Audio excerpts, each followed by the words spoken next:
April 6, 2026. The Shadow War has just suffered a terminal heart attack. At 4:12 a.m. Tehran time, the silence of the Iranian capital was shattered by a wave of American Zionist precision strikes that have decapitated the IRGC's brain trust. The headline that has the world holding its breath? The confirmed death of Major General Majid Khademi, the head of the IRGC Intelligence organization. But the assassination was only the opening bell. From the White House, President Trump has issued a profanity-laced final ultimatum that has sent the global economy into a tailspin. He is calling it Power Plant Day. The clock is ticking toward a Tuesday 8 p.m. deadline. If the Strait of Hormuz isn't open by then, Iran's entire civilian energy grid becomes a legitimate military target. Tonight, we go inside the war room. We reveal the secret details of the Islamabad Accord ceasefire, the miracle extraction of a downed U.S. F-15 colonel from deep inside enemy territory, and the catastrophic water crisis now paralyzing the Gulf. This is the 24-hour countdown to a Stone Age reality. Let's break down the surgical precision of this morning's carnage. Major General Majid Khademi wasn't just a soldier. He was the architect of Iran's regional asymmetric strategy and the brain behind the drone swarms currently harassing the U.S. Navy. The assassination. Khademi had only been in office since June 2025, having replaced his predecessor who was also eliminated in an Israeli strike. His death near Azadi Square, the symbolic heart of the regime, suggests a total systemic compromise of Iranian internal security. The body count.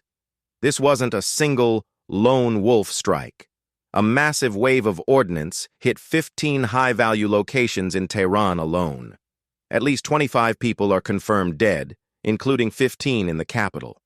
The strategic blow. With Khademi gone, the IRGC's ability to coordinate blind war electronic warfare is in shambles. Intelligence sources suggest the strike was timed to coincide with a high-level briefing on how to counter the U.S. EA-37B Compass Call aircraft. Washington didn't just kill a man, they deleted a strategy. Washington has officially run out of patience, and the Stone Age doctrine has moved from a threat to a scheduled event. The 8 p.m. deadline, speaking to the Wall Street Journal and later posting on Truth Social, President Trump set the cutoff for Tuesday, April 7th at 8 p.m. Eastern Time. The threat. In a message that bypassed all diplomatic channels, Trump warned that failing to comply would turn Tuesday into Power Plant Day and Bridge Day. We are talking about the systematic dismantling of Iran's civilian infrastructure, turning off the lights for 85 million people. Tehran's defiance. Iran's Central Military Command has dismissed the ultimatum as helpless and nervous. They've stated the strait will only reopen if Iran is fully compensated for war damages, a demand Washington finds laughable. Tehran has warned that the gates of hell will open for U.S. assets if their power plants are touched. We are now in a game of chicken where the stakes are an entire nation's survival. Is there a way out? While the missiles fly, the back channels are screaming. Mediators from Pakistan, Egypt, and Turkey have just delivered a two-phase draft proposal to both Washington and Tehran, known as the Islamabad Accord. Phase 1, an immediate 45-day ceasefire accompanied by the reopening of the Strait of Hormuz to international shipping. Phase 2, a permanent settlement to be reached within 20 days, potentially involving a grand bargain. Sanctions relief for Iran in exchange for a total freeze on their nuclear program. The stumbling block. Iran is reviewing the plan but remains deeply skeptical. A senior official stated they will not trade their greatest leverage, the blockade, for a temporary 45-day truce. They believe the U.S. is simply looking for a window to rearm and relocate their blind carrier groups. Without a permanent guarantee, the accord may be dead on arrival. While the politicians argue over drafts, the human cost is mounting in the streets of the Middle East. The Haifa tragedy. An Iranian ballistic missile achieved a direct hit on a 7-story residential building in Haifa, Israel. 2 civilians are confirmed dead, and rescue teams are currently digging through the concrete for those still missing. This strike on a non-military target has shifted the Israeli public's mood toward total escalation. The water war. Iranian drones and missiles have now successfully targeted oil complexes and, more critically, desalination plants in Kuwait and Bahrain. For desert nations, this is a death sentence. In the Gulf, fresh water is now officially more expensive than fuel. The F-15 miracle. Amidst the carnage, a story of incredible heroism has emerged. U.S. Special Operations successfully rescued a wounded F-15 colonel who had been downed over Iranian territory for over 24 hours.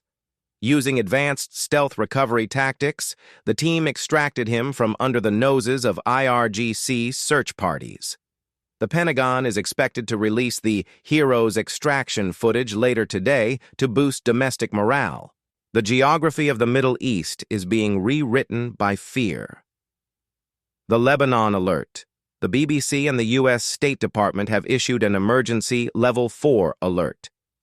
All U.S. citizens are urged to leave Lebanon immediately while commercial flights still exist. Targeting universities. Intelligence suggests that Iran-aligned militias may target American universities and cultural centers across the Middle East in retaliation for the Khademi assassination. The siege mentality. From Beirut to Dubai, supermarkets are being cleared of bottled water, and fuel rationing has begun. People are preparing for a world where Power Plant Day isn't just a threat, but a reality that plunges the region into darkness. We are at the most critical juncture of the 21st century. Command is shattered. The IRGC is reeling, leaderless in its intelligence sector. The deal is on the table. The Islamabad Accord is the last exit ramp before total regional collapse. The deadline is real. Trump's 8 p.m. ultimatum is less than a day away. If the strait stays closed, the Stone Age doctrine moves from bridges to the entire national power grid. What do you think? Is the 45-day ceasefire a real path to peace or a trap? Should the U.S. target civilian power plants to force the strait open? Let us know your thoughts in the comments. If you've stayed with us through this deep dive, please drop a like and share this video. Information is the only shield we have left. Subscribe to What the World for our emergency live coverage tomorrow at 8 p.m. The world is about to change. I'm your host. Stay safe and stay prepared.